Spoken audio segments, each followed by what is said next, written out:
네, 집값이 더 오르면 어떡하나 불안감 때문일까요? 서울 부동산 시장에서 매매 거래가 전세 거래를 앞지르는 이례적인 흐름이 나타났습니다. 전셋집 찾는 대신 매수에 뛰어드는 2030 세대도 늘고 있습니다.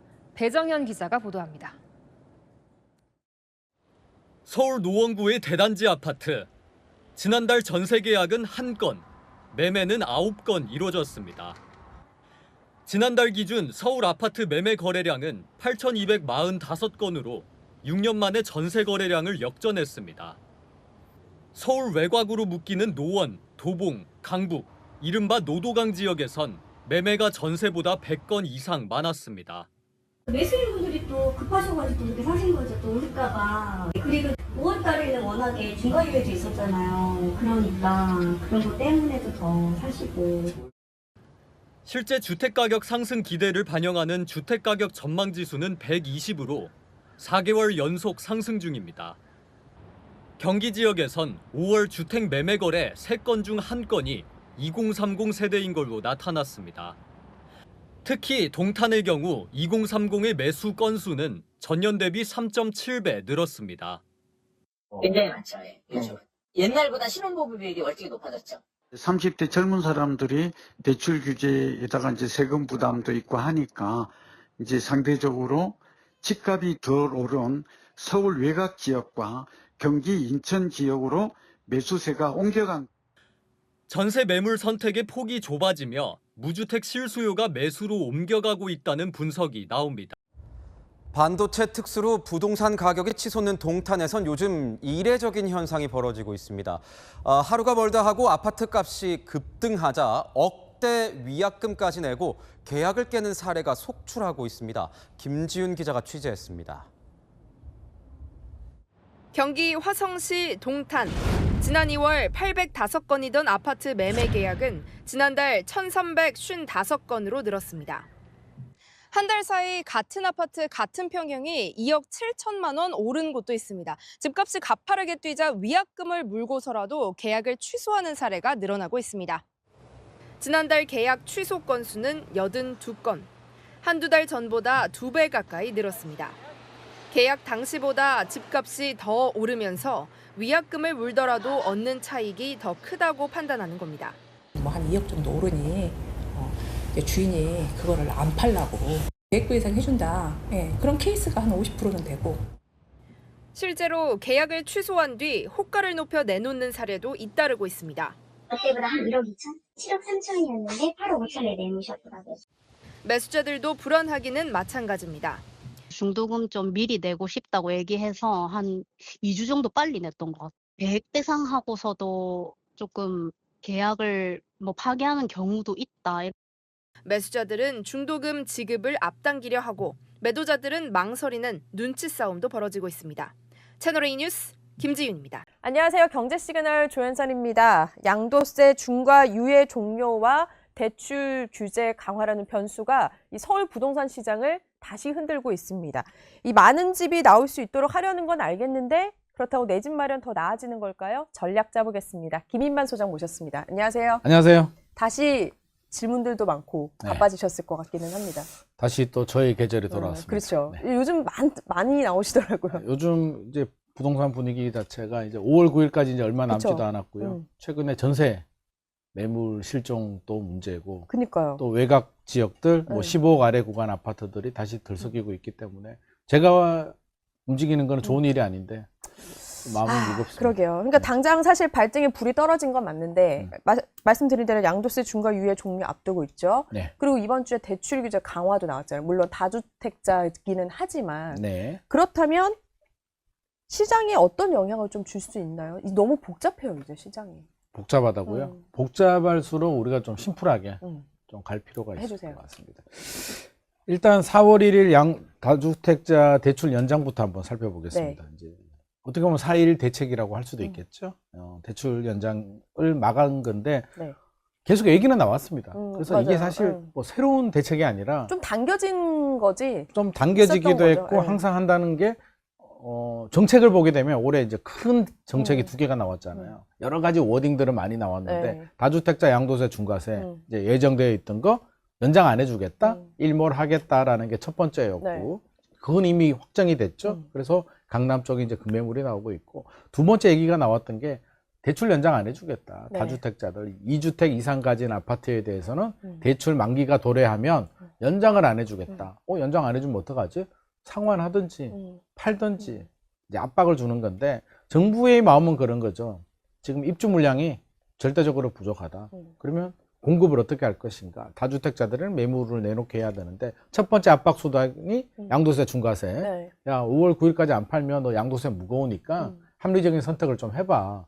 지금 5월 9일 전에 일반 세율로 파는 게 유리하잖아. 그렇지? 맞아. 강남 쪽에 매물이 나오고 있고요. 두 번째 압박 카드가 다주택자 이제 대출 연장을 안 해주겠다는 건데, 네. 올해 안에 이제 만기가 되는 아파트가 서울에 한 12,000건 정도 된다고 합니다. 네. 정부의 추산에 따르면. 그러면 12,000개가 어디야? 맥스, 최대로 12,000개 매물을 한번 나올 수 있도록 만들어 보겠다라는 게 이제 전략인데, 네. 예외가 있죠. 또 항상 또 예외가 달아붙잖아요. 그렇죠. 세입자가 살면 어떻게 해? 세입자가 무슨 죄야? 그러면 세입자가 살고 있는 이제 4월 1일이 기준일입니다. 네. 4월 1일과 4월 17일이에요. 4월 17일부터 시행이 되는데, 4월 1일 기준에 세입자가 살고 있으면 그 세입자는 이제 살려주겠다. 만기 때까지. 네. 그러면 예를 들어 볼게요. 제가 세입자가 살고 있는 집을 제가 6억에 삽니다. 네. 세입자가 3억에 살고 있어요. 네. 물론 서울에 6억짜리 아파트를 찾기는 어렵겠지만, 그렇죠. 그러면 나는 내 돈 3억을 가지고 이제 이 집을 사는 겁니다. 그러면 세입자 만기가 6개월 남았다? 네. 6개월 후에는 내가 세입자 전세금 3억을 돌려주고 내가 입주를 해야 되는 이제 구조가 되는 거니까, 어떻게 보면 완벽한 갭 투자라고 할 수는 없죠. 우리가 갭 투자라고 한다면 전세 끼고 2년이고 4년이고 내가 원하는 시점까지 내버려 두는 게 갭 투자의 원칙인데, 이거는 세입자가 만기 때까지, 그게 3개월이 될 수도 있고 최대 2년이 될 수도 있기 때문에 네. 이 정도 해주겠다는 겁니다. 그럼 우리가 궁금한 게, 그래서 진짜 12,000개 매물이 나오겠냐는 거죠. 나오겠는가? 그럼 이제 좀 따져봐야 되잖아요. 그러면 일단은 가장 이상적으로 12,000개가 나와. 네. 맥스. 진짜 12,000개가 나오면 주택시장 안정에 도움이 될까? 소위 말해서 집값 잡을 수 있을까? 네. 어떻게 보세요? 그것도 의문이긴 해요. 의문이죠. 기본적으로 이제 쉽게 생각하면 서울에 2024년 기준으로 신혼부부들이 네. 몇 쌍이 나온 것 같습니까? 결혼 얼마나 했을까요? 신혼부부. 계속 늘고 있기는 했다고는 하는데, 글쎄요. 2024년이 42,000 쌍 정도. 작년은 좀 더 늘어났다고 합니다. 네. 49,000 정도 됐다라고 하는데, 그러면 결혼하면 어디서 살죠? 부모님 집에서 살기는 그렇잖아요. 물론 그런 분들도 쉽지 않죠. 있습니다만. 네, 쉽지는 그러면 않죠. 가만히 있어도 새롭게 가구 수가 분화되는 게 4만 건 이상이 된다는 거죠. 그렇죠. 5만 그런데 가까이 됩니다. 네. 12,000개가 설사 나온다고 하더라도 수치적으로 한 28,000 정도가 절대적으로 더 부족한 상황이고, 입주 물량도 작년보다 부족했기 때문에 12,000개가 나와도 저는 주택 문제 해결이 안 된다고 보고요. 그러면 12,000개라도 나오느냐라고 봤을 때 좀 구분을 해봅시다. 네. 집주인 입장, 세입자 입장. 네. 아니, 세입자가 아니라 매수자. 입장. 왜 매수자들, 무주택자들은 올해 말까지는 전세 끼고 살 수 있게 해줬으니까. 집주인 입장을 생각을 해보게 되면, 첫 번째, 우리가 개인 주택담보대출 네. 최근에 몇 년짜리 받죠? 20년에서 30년, 네. 뭐 몇 년 전에 40년 또 받았단 말이에요. 그러면 만기되는 게 실제로 10년, 20년 전에 산 사람들은, 물론 20년 전에 산 사람이 만기가 도래할 수는 있는데, 20년 전에 산 사람은 20년 전에 집값이 얼마였을까요? 5억? 네, 달랐겠죠. 뭐 강남 아파트가 5억, 10억 하던 시절이니까 10억 할 때 대출 한 3, 4억 받은 사람이 지금 3, 4억 대출 상환 못 하겠습니까? 그 사이도 상환을 했겠죠. 네. 그래서 그렇게 보면 오래전에 대출 받은 사람은 영향이 없다. 그러면 어떤 분들이 영향? 최근에 일반적으로 강남에 있는 분들은 네. 이런 대출 안 받습니다. 그럼 어떤 대출을 받냐면, 대출을 잘 안 받는 이유가, 한 10년 전에 박근혜 정부 때 집 사신 분들, 네. 집을 좀 많이 샀잖아요. 그때는 다주택자를 이제 많이 장려를 그렇죠. 했기 네. 때문에. 그러면 내가 살고 있는 집 하나 사고, 뭐 대출 조금 있을 수도 있습니다. 나머지 집은 전세 끼고 하나 샀겠죠. 전세 끼고 있는 집은 대출이 일반적으로 1금융권에서 안 해줍니다. 은행은 자기들이 1순위가 돼야 되는데 세입자가 1순위가 되기 때문에 대출이 안 나옵니다. 그러면 지금 정부가 말하는 이 다주택자들은 어떤 사람인가? 한강벨트 고가 아파트가 아니라 수도권 외곽에 전세 끼고 샀는데 후순위 대출 단기로 3년짜리 받아서 네. 돌리고 해서 10채, 20채 가진 사람들이 있습니다. 수도권 외곽에. 그런 사람들은 아마 직격탄을 받을 것 같고 뭐 일부 경매에 넘어갈 수도 있는데 지금 정부가 강남 집값 잡겠다는 거잖아요. 궁극적으로. 네. 강남 집값에는 크게 영향이 없다. 그리고 5월 9일부터 이제 양도세, 중과세 시행되죠. 네. 제가 집주인이면 아니면 우리 조 기자님이 집주인이면 이제 판단을 할 거잖아요. 한 6월 정도 됐어. 그쵸. 대출 연장이 안 돼. 대출을 갚을까요? 집을 80% 세금 내고 팔까요? 다주택자라면. 대출을 갚는 대출을 거 아니에요? 갚겠죠. 그쵸. 그래서 고가 아파트를 가지신 분들은 전세금을 올리든 내 돈으로 대출을 갚든 충분히 대출 상환할 수는 있다. 그래서 고가 아파트 시장은 매물이 나올 가능성이 거의 없다. 오히려 외곽에 집값 많이 안 오른 그런 소형 아파트들이 좀 타격을 받을 수는 있겠다. 우리가 정리를 할 수 있을 것 같고 매수자. 네. 집을 사려는 매수자 입장에서 생각해 보게 되면 이제 전세 끼고 살 수 있는 기회잖아요. 네. 기회. 그렇죠. 이제 저도 이제 현장에 가서 물어봤습니다. 며칠 전에 이제 도봉구 창동에 가서 창동이 이제 우리 신혼부부들 또는 한 10억 이하 네. 아파트를 찾는 분들이 이제 쉽게 갈 수 있는 노도강의 도봉구 창동인데 가서 이제 이 얘기를 물어보니까 부동산 사장님이 그 얘기를 합니다. 이게 문제점을 얘기를 하는데 앞서서 제가 6억짜리 집을 샀다고 했잖아요. 네. 전세 3억 끼고 내 돈을 3억 줬습니다. 보통 우리가 집을 살 때 이제 주택담보대출을 받잖아요. 네. 전세가 있으면 대출이 안 나온다고 했죠. 그럼 제가 이 집을 전세 끼고 사서 소유권 이전 등기를 했을 거잖아요. 네. 만기가 됐어. 전세금을 돌려줘야 되잖아요. 어떻게 무슨 돈으로 돌려줄까요? 부모님이 3억을 주면 돌릴 수 있는데 그렇네요. 내가 신혼부부들이 뭐 6억이 있는 사람이 3억 주고 사고 남는 3억으로 하면 괜찮은데 통상적으로 그렇지 않잖아요. 제가 6억이라고 예를 든 거고 15억이라고 예를 들면 전세가 15억에 전세가 6억이 있으면 9억. 네. 예전에는 대환대출, 그러니까 전세금 반환 대출이 나왔단 말이에요. 지금은 생활안정자금 대출, 작년 627 대책으로 1억 나옵니다. 그러니까요. 1억 대출 받아서 전세금 상환을 못 해요. 못하죠. 그러니까 실질적으로 거래도 잘 안 된다. 왜? 살 수 있는 매수자들이 대출이 안 나오기 때문에 전세 끼고 그림의 떡이다. 그렇네요. 그러니까 집주인은 매물을 내놔도 실제로 거래가 되기 쉽지 않습니다. 그러면 정부가 원활한 거래를 만들려면 이런 전세금 반환 대출 정도는 풀어줘야.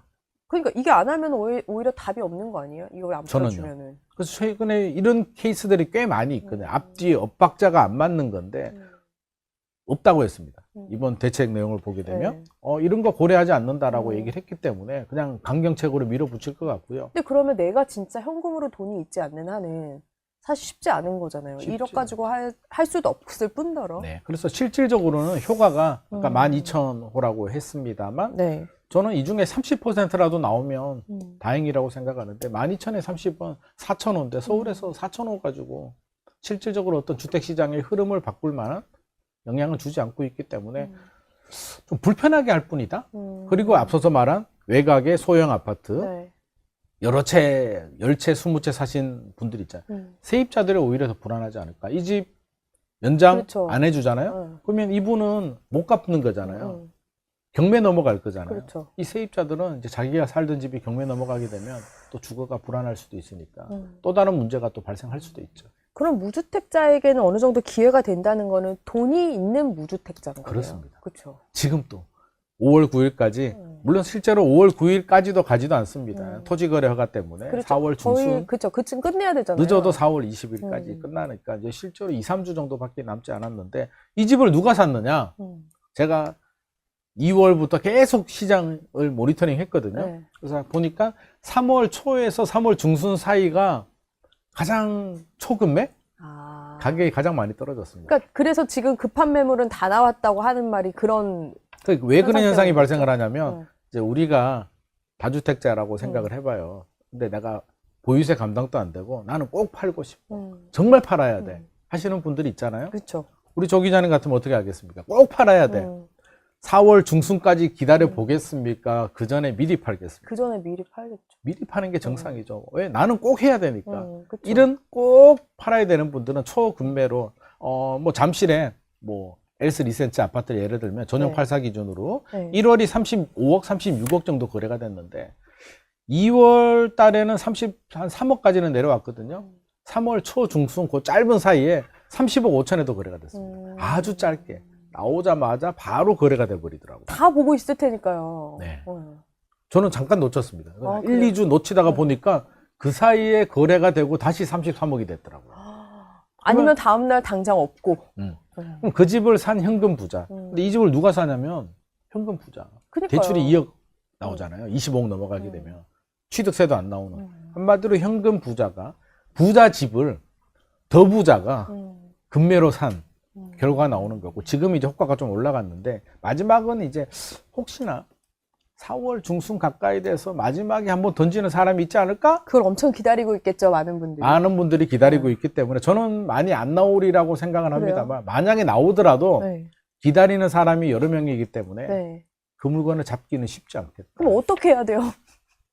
빨리 잡아야지. 빨리 잡아야 돼요. 부동산한테 이제 예약을 좀 걸어 놓는다든지 노력을 해야 되는데, 지금은요, 시장 분위기를 보니까 네. 4월 전, 3월 중순까지만 하더라도 매수자 우위 시장이었거든요. 매수자들이. 맞아요. 현금 가진 매수자들 큰 소리 쳤는데, 이제 분위기가 약간 무게중심이 그리고 매수자들이 불안해지기 시작했어요. 제 말이 그 네. 말입니다. 그때는 그냥 그러니까 오히려 파는 사람이 불안해서 내놨는데 이제는 오히려 보이는 것 같아요. 매수자들이 야 2주밖에 안 남았어. 야 3주밖에 안 남았어. 5월부터 내 집 못 사는 거 아니야? 나 이런 어떡하지? 얘기 하잖아요. 그러면 5월 9일 이후에 이제 매물이 회수될 거 아니에요. 못 팔면 그쵸. 다시 이제 1월 가격으로 돌아가면, 야 지금 그냥 있는 거 사야 돼? 네. 나 어떻게 해야지? 라고 이제 불안하고 있기 때문에, 이미 이제 한마디로 급매물이 나오는 시장은 한강벨트잖아요. 네. 고가 아파트 네. 시장은 매수자들이 불안하기 시작했다. 진짜 문제는 이제 15억 아래. 그렇죠. 그 구간이 사실상은 진짜 문제입니다. 그러면 또 시장도 좀 묘한 게 정부의 어떤 그런 바람과 다르게, 그러니까 강남은 배제를 하고 네. 진짜 이제 우리가 그래도 서민의 입장에서는 접근할 수 있는 어떤 그런 지역들, 뭐 예를 들어 노도강 같은 경우도 오히려 더 제일 많이 올랐더라고요. 노도강, 서대문구 많이 올랐더라고요. 네. 그리고 심지어 전세 매물도 없고, 그러니까 지금은 이것도 저것도 안 돼가지고 이런, 오히려 뭐 값도 올랐어요. 반등 가격도 오르고. 당연히 오르죠. 이거 어떻게 되는 현상인 거예요? 다시, 그러니까 예전에 그 상태 같아요. 몇 달 전의 상황처럼 강남 잡으려고 하니까 여기가 풍선 효과로 풍선 다 효과? 오른 것처럼. 이게 예전에는 이제 풍선 효과가 그렇게 나왔죠. 강남의 규제를 딱 하니까 그러니까요. 튀어 올라서 이게 풍선이 생겼는데, 작년 11호 대책 때 그 풍선 효과를 막겠다고 네. 서울 전역과 경기도 12곳을 토지거래가고요, 조정 대상 지역, 투기관리지역으로 묶었단 말이에요. 네. 거기까지는 오케이 묶었는데, 모든 정책은 명암이 있잖아요. 네. 명과 암이 있단 말이에요. 긍정적으로 보자면 묶었어. 풍선 효과를 나름대로 차단을 했다라고 할 수 있는데, 토지거래가의 부작용이 네. 입주해야 되잖아요. 그렇죠. 좋은 지역을 묶으면 입주해야 되면, 전세가 있으면 집을 사고 팔고가 안 됩니다. 전세 만기가 되면 제가 집주인이라도 어떤 선택을 할까요? 일단 들어가야지. 그쵸. 실거주 의무를 채워야지. 아니면 내가 살고 있다가 팔아야 되기 때문에 그러니까 한마디로 기존 매물이 안 나옵니다. 지금 전세난이 왜 생기냐면 1번 입주 물량이 없다. 입주 물량은 뭐 작년 대비도 줄어들고 네. 내년에도 줄어들고 계속 줄어듭니다. 입주 물량이 없어요. 그러면 또 살고 있는 세입자 입장에서 본다면 기웃기웃 볼 거잖아요. 전세 만기가 다가오네. 집을 살까? 다른 집으로 이사 갈까? 그렇죠. 계산기를 두들겨 보게 되면 사려고 하니까 뭐 대출도 안 나오고 집값도 비싸. 다른 집이 전세 가려고 하니까 전세 매물이 없다고 하네. 입주 물량도 없네. 그냥 살아야지. 살던 집에 눌러 앉아 버립니다. 만기가 됐어. 살고 싶은데 주인이 나가랍니다. 본인이 들어온답니다. 그럼 주인이 들어오죠. 전세 매물이 자연스럽게 사라집니다. 전세 대출도 안 나오고 소유권 이전 조건부 대출, 토지 거래 모든 게 맞물리니까 진짜 저는 이렇게 빨리 사라질 줄 몰랐어요. 바람과 함께 사라지다. 그리고 너무 짧아요. 그 나올 거라는 기간이 너무 짧아요. 순식간에 사라지는데, 이게 전세 매물 그래프 추이를 보게 되면 지금이 서울이 15,000건 네. 정도 매물이 나오는데, 그것도 이제 중복 매물들도 있을 텐데 작년에 한 5만 건 정도 있었거든요. 내려오는 추세가 결정적인 시점이 언제냐면 11호 대책을 딱 찍어줘요. 네. 11호 대책을 기점으로 올라가다가 11호 대책으로 급감하거든요, 매물이. 그래서 11호 대책의 부정, 암은 전세를 말려버렸다. 그러면 전세가 없죠? 앞서서 제가 신혼부부 얘기했잖아요. 1년에 4만 쌍 이상 신혼부부 나오는데, 신혼부부들이 이제 대부분 전세에 집을 구하잖아요. 전세 매물이 없네. 그러니까. 최근에 이제 서울의 대단지 아파트, 뭐 SK 북한산 시티라든지 미아동 이런 아파트가 3,830세대거든요. 네. 며칠 전에 보니까 전세 매물이 3개 있더라고. 3개. 엄청 큰 단지인데도. 3개인데 그 중에 2개는 또 중복이네. 중복이에요. 하나 빼면 이제 2개인데 이 2개도 살아 있는지도 몰라. 그냥 나와 있는 게 2개예요. 이런 아파트들이 한 개가 아니라 대부분 아파트들. 제가 며칠 전에 창동 갔다 왔다. 창동에서 물어보니까 없어요. 전세 없어요. 네. 전세가 없어요. 근데 이러다 보면은 월세가 또 이제 오르는 그 다음 월세는 스텝이 그거잖아요, 또. 당연히 오르고 있고요. 오르는데 월세 매물도 또 적어요. 그렇겠죠. 전세는 실종, 월세는 몇 개 있는데 귀하고 가격이 올라가요. 그러면 이 신혼부부들은 이제 어떤 선택을 할까요? 사자. 사야 된다. 왜? 15억 안에는 6억까지 대출이 나오니까. 그쵸. 그냥 생존으로 사는 거죠. 이 집이 얼마 오르고는 이제 그 다음 문제고, 일단은 주거를 텐트 치고 살 수는 그럼요. 없으니까 사야 되니까, 그럼 어디 산다? 15억 아래 아파트? 근데 역설적으로 말하면 미래의 상승에 적은 과거의 상승이잖아요. 네. 한강벨트는 2024년, 2025년 많이 올랐어 이미. 네. 사실은 멈출 때 됐어. 나머지 지역은 그 정도 안 올랐잖아요. 그러니까 오를 때가 됐어. 네. 그런데 전세가 실종이 되면서 이제 트리거가 되는 거죠. 그러면 이제 많은 분들이 또 이걸 궁금해합니다. 뭐 쉽게 말해서 노도강이라고 할게요. 노원구라고 하면 노원구 집값이 최근에도 올랐거든요. 네. 작년에도 오르고. 언제까지 오를까? 지금 오른 게 많이 오른 거 아니야? 여기서 더 올라갈 수 있겠어? 라고 말하는데, 쉽게 말하면 2021년이 우리 많이 올랐잖아요. 네. 최고 가격이 2021년이었는데 강남 3구나 한강벨트 보게 되면 2021년 가격을 작년에 다 넘었죠? 네. 넘고도 훨씬 더 올라갔죠. 훨씬 더 올랐지. 노도강이나 이런 외곽 지역들 보면 아직도 2021년 가격 회복 못했습니다. 그럼 어떻게? 여지가 있네. 여지가 있죠. 그쵸. 룸이 있죠. 당연히 회복하고 더 올라갈 수 있겠죠. 왜? 키를 맞추니까. 절대 금액은 다를 수 있죠. 강남이 10억 올랐다? 노도강이 10억은 못 올라도 그 비율만큼은 지금 충분히 올라갈 수 있는 여지가 있겠다. 왜? 수요와 공급이 안 맞으니까. 공급은 부족하다. 전세도 공급이 부족하다. 그렇죠. 수요는 많다. 거기에 하나 플러스 뭘 봐야 된다? 우리는 유동성. 집값은 유동성이거든요. 네. 2020년, 2021년 경험했잖아요. 유동성이 뭐 그냥 약간 뭐라 그럴까요? 만병통치약 또는 독약? 지금 또 유동성이 작년에도 굉장히 많이 풀렸거든요. 네. 돈 푸는 속도가 미국보다 빨랐거든요. M2가. 지금 추경하잖아요. 그렇죠. 25조. 추경이 쉽게 말하면 유동성이에요. 개인한테 주든 다른 용도로 사용을 하든 유동성이 늘어난다? 그런데 집값은 작겠다? 이건 반대 의미예요. 그렇네요. PC방 가는데 공부 잘한다? 말이 안 자꾸 되잖아. PC방 얘기하셔. 말이 안 되잖아요. 그 얘기예요. 친구 만나서 놀러 간다? 공부 잘한다? 이게 말이 안 되잖아. 유동성을 푸는데 집을 잡는다? 집값을 잡는다? 이 말이 안 되는 얘기라는 거예요. 그럼 유동성을 잡거나 네. 공급을 늘리거나 아니면 서울에 있는 수요를 뭐 분산을 하거나 이런 정책이 나오지 않는 한 구조적으로 세금으로 잡는다? 소위 말해서 15억 아래 아파트 있잖아요. 네. 이게 어려운 뜨거운 감자가 뭐냐면 보유세도 두렵지 않습니다. 노도강에 우리 보유세 50만 원 냈는데 정부가 보유세를 만약에 강화한다? 2배 올랐다? 100만 원 내면 되죠. 네. 그게 치명적이야. 집값이 한번 오르면 1억, 2억이 올라가는데. 이미 너무 알죠, 사람들도. 네. 근데 강남은 부담스러울 수 있죠. 초고가 보유세 올리면 야 2천만 원 내던 게 4천만 원이면 아무리 집값이 부자라도 현금 2천 원 또 다른 개념이거든요. 그렇죠. 강남은 보유세가 부담스러운데 15억 아래 아파트는 보유세도 부담스럽지 않고 양도세, 중과세도 무섭지 않아요. 야, 우리가 얼마 올랐다고 무슨 중과세 걱정이야. 중과세나 일반 세율이나 얼마 차이도 안 나는데 우리는. 그러면 정부 입장에서는 안타까운 거 이미 카드를 작년에 다 써버렸다. 그렇죠. 토제 다 지정해버렸다. 오르기 전에 미리 적용했잖아요. 원래는 지금 이렇게 올라가잖아요. 예전 정부 같으면 어떻게? 지금쯤 조정 대상 지역 한번 그쵸. 브레이크 한번 걸어주고 올라? 투기과열지구 지정하고 그래도 올라? 토지거래 하나 지정하고 이렇게 가는 게 스텝인데 그럼 사실 작년에 단기적으로라도 기회가 생기기는 하잖아요. 그 하고 틈틈이. 사람들이 약간 겁도 먹잖아. 그쵸. 야, 조정 대상 지역 지정될 수도 있다 하면 네. 한 번씩 서킷 브레이크처럼 그쵸. 한 번씩 쉬어가는데 이거는 한 번에 지정하고 나니까 이제 더 이상 정부가 이제 내놓을 카드가 진짜 세금밖에 없기는 해요. 세금도 안 먹힌다니까요. 네. 이들 그쵸. 지역들은. 이들 지역은 안 먹겠죠. 그러니까 이게 백악이 무효라는 거예요. 그러면 소장님 하락장은 이제 끝이에요. 서울만 바라본다면 실제적으로 하락은 저는 현실적으로 어렵겠다. 물론 보유세가 기가 막히게 다이내믹하게 많이 올라간다면 그 영향을 받는 초고가 아파트들은 뭐 일부 조정이 되거나 네. 뭐 약간 좀 멈출 수도 있는데 우리가 지금 초고가 얘기하는 게 아니잖아요. 그렇죠. 초고가 솔직히 저는 강남 아파트가 뭐 10%가 떨어지든 15%가 떨어지든 어차피 내가 못 사는 어차피 너무 높아요. 5억이 떨어져도 이렇게 보게 뭐 얼마 되니까. 전에 보면 20억 떨어졌다 그래서 보니까 뭐 90억이 70억 됐다. 그러니까요. 뭐 어떡하라는 거야? 라는 건데 우리가 고통스러운 건 이게 네. 피라미드 구조잖아. 삼각형. 그렇죠. 이 윗단은 됐다고. 이 중간이 15억 아래가 지금 서울이 중위 가격이 12억이 나왔거든요. 네.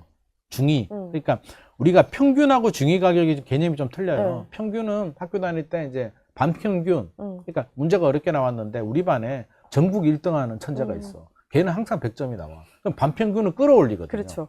야, 이거 정확하지 않아. 그럼 운동장에 줄 서서 반을 자르잖아요. 중간에 있는 너, 이게 중위 가격인데 이게 지금 서울이 12억이 넘었다는 거예요. 중소형 전용 85제곱미터 아래의 평균 가격은 15억이 넘었습니다. 네. 그러니까 평균이 15억이에요. 근데 이 구간이 오른다? 이 구간에 정부가 어떤 규제의 칼날을 더 대기에는 부담스럽지 않겠습니까? 살 카드도 없고. 네. 여기에 카드가 없는 게 문제기도 한 것 같아요. 여기에 그러면 집값의 뭐 1%, 5% 보유세를 10억짜리 집에 보유세를 1%, 2% 하면 이 지역에 있는 이 많은 사람들을 제가 만약에 여당 국회의원이면 차마 그런 모험수를 던질 수는 없지 않겠습니까? 그러면 어찌됐든 집은 사야 되는 사람들은 분명히 있고 들어가야 하고 그러면 이제 나눠볼게요. 내 집 마련을 할 수 있는 팁, 뭐 동네별도 좋고요. 그리고 이제 모든 뭐 양도세 주담대 금지, 양도세 유예 종료된 이후의 시장, 그러니까 5월이겠죠? 네. 5월의 시장 전망까지 두 가지 부탁드려요. 이제 결국에는 또 다시 돌아가서 이제 각자 도생 시대로 돌아왔잖아요. 네. 뭐 정부가 전세 문제 해결해 줄 수 없잖아요. 어떻게 못하죠. 보면 지금 전세의 실종은 정부가 의도하는 바일 수도 있습니다. 전세 가격이 매매 가격을 밀어 올린다고 생각을 하고 있기 네. 때문에 전세에서 월세 시대로 또 선진국들은 어차피 월세 시대이기 때문에 우리도 가고 있습니다. 그렇게 바라본다면 정부가 전세 문제 해결해 줄 거야라는 기대는 내려놓는 게 좋을 것 같고요. 그럼 내가 어떻게 해야 되냐인데 전세가 필요한 분들은 지금이라도 빨리 전세 물건 나오면 바로 잡아야 되고요. 전세는 투자가 아니잖아요. 그렇죠. 그러니까 전세는 내 직장 가까운 곳, 내 자금에 맞는 곳, 내가 살기 좋은 곳이 있으면 그냥 잡는 거예요. 집 상태가 좋다 안 좋다 의미가 없습니다. 내 집도 아닌데 무슨 의미가 있어요. 그러니까 전세는 무조건 발 빠르게 대기 걸어놨다가 잡자. 1번. 네. 어차피 전세는 안 나옵니다. 네. 월세를 가시는 분들은 좀 생각을 해야 됩니다. 그럼 전략적으로 이제 월세로 가고 나머지 돈으로 내가 뭐 금융 투자를 잘할 수 있는지 아니면 내가 종잣돈이 있는데 전세가 없으니까 월세 가고 남는 돈으로 금융 투자한다 1번. 2번은 나는 금융 투자 자신 없다. 그러면 비규제 지역에 전세를 끼고 네. 아파트든 사는 방법. 아니면 서울 내에서도 아파트는 토지 거래 가잖아요. 네. 아파트가 아닌 빌라, 빌라. 또 개발 예정지 네. 이런 빌라를 전세 끼고 사는 방법이 있겠죠. 그래서 월세로 가거나 전세로 가거나 뭔가 전략을 세워야 된다. 아니야. 살 거야. 살래. 그냥 됐고 뭐 오르든 안 오르든 다음 문제고 일단 결혼해야 되는데 그냥 사자. 사야 돼. 아무리 지금 분위기 봐도 서울은 수요와 공급이 맞지 않아. 사려고 하면 저는 1번 2024년 5년 네. 작년에 많이 오른 곳은 뺀다. 네. 물론 현금이 아주 많은 사람 빼고 네. 현금이 몇십억 있어. 그분들이야 뭐. 네. 그분들은 일단 빼자고요. 지금 우리의 고려 대상이 아니고 네. 일반적으로 이제 신혼부부라고 한다면 보통 요즘 35에서 40세 정도가 이제 결혼을 좀 하니까 네. 경제 활동을 한 5년 이상 하신 분들이니까 열심히 하면 각자 한 1, 2억씩은 모을 수 있잖아요. 합치면 한 3, 4억 정도, 네. 부모님 도움 조금 받으면 5억 정도니까 이분들 자금이 5억 정도 되시는 분들이 살 수 있는 룸이 최대 6억까지 대출 나오니까 5억, 5억이라고 한다면 10억 구간이 나오잖아요. 네. 그러면 서울 내에서 10억 구간에 걸리는 아파트들 노도강이든 금강구든 은평구든 중랑구든 역세권 주변에 뭐 신축이 아니더라도 구축이라도 살 수 있으면 무조건 사자. 그럼 이건 보이면 사야 되는 거네요. 지금 필요한 분들. 그렇죠. 그러니까 필요한 사람들은 지금 보일 때 사야지. 그러니까 전세로 할수 있는 가든 거네요. 그러니까 전세가 너무 힘드니까 월세로 가서 다른 걸 뭐 빌라든 외곽에 전세 끼고 사든 네. 아니면 본인이 살 집을 사든 왜 제가 투기를 하자는 게 아니라 한 번 들어가면 10년 정도 살거든요. 네. 일단 살아야지. 거주를 하면서 다시 돈 모아서 다음 기회를 노려보더라도 일단 살 집은 있어야 되니까. 지금 주거 자체가 불안하기 때문에 그쵸. 이런 분들은 저는 일단 사자. 그리고 흐름을 보게 되면 아까 전고점 회복 못했다고 했잖아요. 네. 최근에 올랐더라도 추가 상승 여력은 15억 아래 구간은 저는 아직까지 룸은 더 있다고 보기 때문에 사도 되고요. 또 좀 넓게 본다면 네. 수도권에서도 최근에 많이 올랐던 곳이 하남, 구리, 뭐 성남, 네. 용인 또 수지 네. 많이 올랐고 광교, 동탄 이런 지역들이 좀 남부, 경부 벨트들이 많이 올랐습니다. 그러면 계속 여기만 올라갈까요? 다시 그러진 눈을 않겠죠. 돌려보게 되면 이제 신축 아파트들이 있는 곳들 이왕이면 그러면 인천이라면 신축 아파트가 있는 구간들 있잖아요. 뭐 금단신도시도 네. 지금 물량 나오는데 그렇게 비싸지 않거든요. 그냥 그런 곳으로 눈을 돌려도 되고 또 경기 남부추에 소형 아파트들 안산에만 가도 3억짜리 구축 아파트들이 있으니까 그래서 일단 주거 안정은 찾자. 나 언제 사지? 기다리다 올라가는 거 보면 또 스트레스 받고 하잖아요. 그러니까 저는 하나 사고 잘 살면서 또 남는 돈으로 금융 투자도 하고 열심히 일하면서 우리가 그게 부동산의 첫 번째 목적 아니겠습니까? 현실적이죠. 그럼 이제 5월은 어떤 시장이 될까요? 5월 이후요? 네. 5월 이후는 답은 정해져 있습니다. 이미. 한강벨트 지역들은 이제 폭등이 아니고 저는 폭등은 바라보지 않습니다. 근데 집주인이 제가 이제 다주택자라면 네. 매물을 내놓을 거잖아요. 팔려고 했는데 근데 나는 초급매로 던지고 싶지는 않아. 한번 팔아보고 트라이 해보고 안 팔리면 네. 다음 전략 뭐 보유세 내던가. 이분들은 5월 9일까지 가지 않고요. 아마 4월 20일 지나면 매물 회수할 겁니다. 어차피 안 팔리니까. 뭐 안 팔리는 집을 내가 계속 가격을 내려놔야 돼? 매물 회수. 그러면 나와 있는 매물은 줄어들죠. 호가는 똑같아지네. 올라가죠. 그럼 1월하고 똑같아지죠. 그렇네요. 이제 원상 회복. 근데 그 사이에 변수가 있다가 똑같아지는 거잖아요. 똑같아지는 거죠. 그러니까 네. 잠시 금매가 나왔다가 사라지는 효과인데 그러면 매물이 없잖아요. 입주 물량도 없잖아. 네. 그러면 공급 절벽인데 집값이 폭등하냐 그러면 일단 대출이 2억밖에 안 나오니까 자금줄이 좀 막혀 있고 매수자들은 또 3, 4월 금매를 경험했잖아요. 네. 쉽게 따라가지는 않을 것 같거든요. 보유세 부담도 있고 아직도 그쵸. 보유세에 대한 정부가 전략적 모호성 확실히 한다 안 한다를 안 했기 때문에 그렇다면 전 고가 아파트 시장은 그냥 작년에도 많이 올랐고 그냥 좀 멈춰 있는 네. 홀딩 네.